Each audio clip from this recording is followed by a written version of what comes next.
अंतर्राष्ट्रीय पटल पे जो देश युद्ध क्षेत्र में है या युद्ध की स्थिति में है, उनके लिए कुछ बहुत ही ज्यादा बड़ा दिन रहा है कल का, क्योंकि 3-4 चीजें ऐसी हुई हैं जिसने कई सारे सवाल खड़े कर दिए हैं। पहला सवाल तो यह है कि क्या रूस ने यूक्रेन पे किसी तरह का न्यूक्लियर हमला किया है, क्योंकि हमला बहुत बड़ा किया और शायद अब तक का सबसे बड़ा हमला किया है, जिसके बाद से दुनिया के 2 लॉबीज एक बार फिर से आमने सामने आई हैं। वो क्या किया है, उस आरोप पे क्या कहा है अंतर्राष्ट्रीय मीडिया ने और कैसे उसका खंडन करके बचने का काम किया है रूस ने।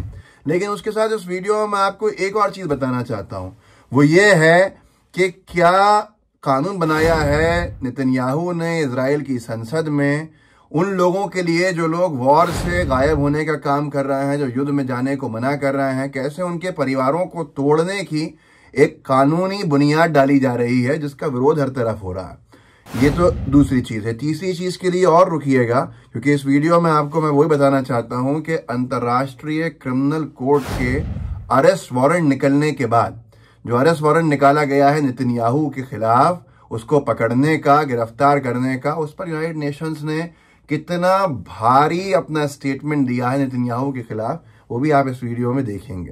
पहले हम चलते हैं यूक्रेन को लेके, क्योंकि खुद जेलेंस्की कह रहे हैं कि जेलेंस्की का ये दावा है कि यूक्रेन जो है वो एक टेस्टिंग ग्राउंड बन गया है वेस्टर्न वेपन्स के लिए। और अब ऐसे में जो पूरी वेस्टर्न कंट्रीज हैं उन पे आरोप लगा रहा है जेलेंस्की कि यहां पर उन हथियारों का टेस्ट किया जा रहा है जिन हथियारों को नया और भारी मार देने वाला बनाया है। ये लिखा है, Zelensky is glad that Ukraine has become a testing ground for western weapons. इसके साथ ये भी दावा किया जा रहा है कि पुतिन ने जो हथियार का इस बार इस्तेमाल किया है वो न्यूक्लियर वेपन है, या न्यूक्लियर वेपन को ले जाने वाला जो पूरा का पूरा सेटअप है उससे हमला किया गया।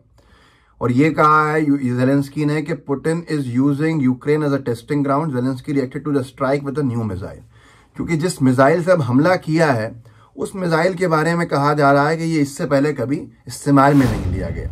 रॉयटर्स सबसे बड़ी दुनिया की मीडिया एजेंसी है, उसका ये कहना है यहाँ पर साफ तौर के ऊपर कि Russia's weekend strikes badly hit Ukraine's biggest private power producer.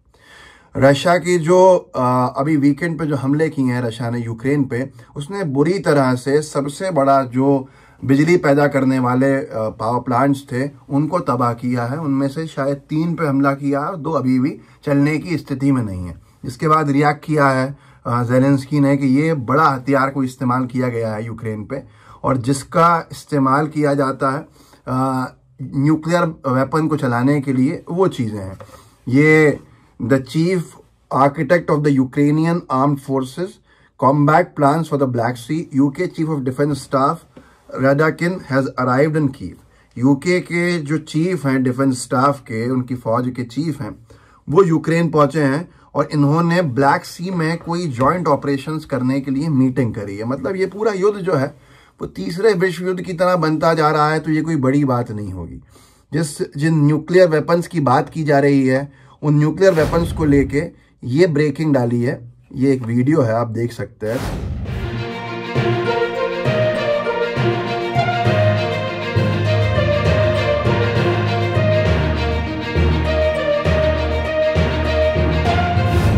ये वीडियो जो है यूक्रेनियन जो एयरफोर्स है उसने जारी किया है, और जिस तरह के ये बॉम्ब गिर रहे हैं, शायद इतिहास में अभी तक ऐसे बॉम्ब नहीं गिरे होंगे कहीं पर।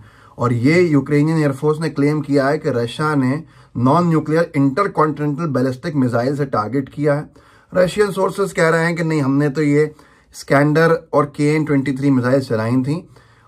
ये अभी तक कोई कंफर्मेशन नहीं है कि ये ICBM था या नहीं था। लोग जो जानकार हैं वो ये कहते हैं ICBM वो हथियार है जिसके ऊपर रख के न्यूक्लियर का हमला किया जाता है, जिसके साथ लेकर या जिसके माध्यम से न्यूक्लियर हमला किया जाता है। तो ये बड़ा सवाल बन गया है कि अब दुनिया में न्यूक्लियर का इस्तेमाल किया जा रहा है, कुछ छोटे स्तर पे किया जा रहा है। अगर ये किया जा रहा है तो पूरी दुनिया के लिए एक फिक्र की बात है। ये एक 5-6 जो ऑब्जेक्ट्स के ऊपर साथ 30-36 ऑब्जेक्ट गिराए गए हैं, उसकी तस्वीर भी लगाई है। ये तस्वीर आप स्क्रीन पे देख रहे हैं, ये भी जारी की है। लोगों का कहना है कि भले ही ये ICBM नहीं है जो न्यूक्लियर हथियारों से हमला करने के लिए इस्तेमाल होता है, लेकिन ये स्कैंडर भी नहीं है और कोई और इससे पहले जो यूज की गई चीज है वो भी नहीं है।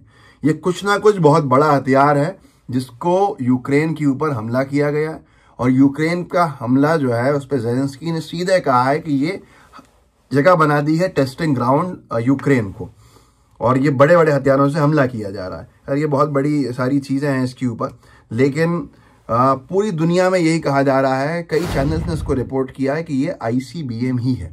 ICBM का इस्तेमाल इससे पहले कब हुआ था, कहाँ हुआ था, ये मैं नहीं जानता, लेकिन लोगों का कहना है ये तबाही के लिए शायद अब तक इस्तेमाल नहीं किया गया, और ये होता उसी के लिए इस्तेमाल है। न्यूक्लियर के जो बॉम्ब गिराए जाते हैं वो न्यूक्लियर बॉम्ब्स यही लेके जाता है। अब क्या हुआ है, क्या वाकई न्यूक्लियर का इस्तेमाल कर दिया है, कोई छोटे स्तर के ऊपर न्यूक्लियर जैसा हथियार चलाया गया है, ये बड़ा एक विषय है चर्चा का। अब चलते हैं इजराइल की तरफ, जो मैंने कहा। तो फिर जो नेतन्याहू के खिलाफ अरेस्ट वारंट के ऊपर बात कही यूनाइटेड नेशंस ने, उस पर भी चर्चा करूंगा। लेकिन ये जो है इजराइल की संसद जो है उसने ये कानून पास किया, बनाने की तैयारी की जा रही है उसमें, और ये तैयारी ये है कि अगर ये कपल्स को लेकर है, शादीशुदा, अगर किसी भी पति पत्नी यानी शादीशुदा कपल में से पति अगर जंग के दौरान एब्सेंट रहता है, तो जो सरकार है या अदालत है वो पति पत्नी के बीच तलाक करवा देंगे ज़बरदस्ती, और वो शादी तोड़वा दी जाएगी। ये एक बड़ा विषय है जिसको लेकर बहुत आलोचना हो रही है कि कहाँ पर आ गया है इजराइल कि अपने लोगों को भी छोड़ने को तैयार नहीं है। ये सारी चीज़ें हैं। ये एक अखबार में खबर भी छपी है कि Kyiv says Russia launch first ICBM intercontinental missile attack against Ukraine. मतलब ये कीव तो यूक्रेन तो दावा कर ही रहा है कि ये रशिया ने लॉन्च किया है पहला ICBM इंटरकॉन्टिनेंटल मिसाइल अटैक, जो बहुत ज़्यादा बड़ा तबाही वाली चीज़ है। लेकिन आप फिर से चलें अगर फ़िलिस्तीन की तरफ, तो 5 फ़िलिस्तीनी मारे हैं इन्होंने इजराइल ने, और 20 ज़ख्मी हुए हैं जो इसने हमला किया है खान मवासी खान यूनुस में, और एयर स्ट्राइक्स करेंगे सदर्न गाजा स्ट्रिप में। अभी भी नहीं रुक रहे हैं। नेतन्याहू के खिलाफ ये ICC ने इशू किया, इंटरनेशनल क्रिमिनल कोर्ट ने। ये लिखा है अखबार ने कि ICC issues arrest warrants for Netanyahu Gallant for war crimes. इसको लेकर यूनाइटेड नेशंस ने जो कहा है वो ये कहा है कि ICC और अरेस्ट वारंट्स इशू करे इजरायली अथॉरिटीज के को लेकर जो गाजा के नरसंहार के लिए जिम्मेदार है। यूनाइटेड नेशंस के एक एक्सपर्ट हैं, उन्होंने ये बयान दिया जिसको प्रेस टीवी ने छापा है। तो आप सोचिए कि क्या इन अरेस्ट वारंट्स के बाद जो फ्रेश अरेस्ट वारंट्स इश्यू हुए हैं, नेतन्याहू पे कोई कार्रवाई होगी? नेतन्याहू की जो विरोधी लॉबी है क्या उसको कंट्रोल करने के लिए इनका एग्जीक्यूशन कराएगी? तो ये सब चीज़ें हैं, और ये बहुत सी चीज़ें हैं कि जिसके ऊपर क्या होने वाला है बहुत अनसर्टेन है।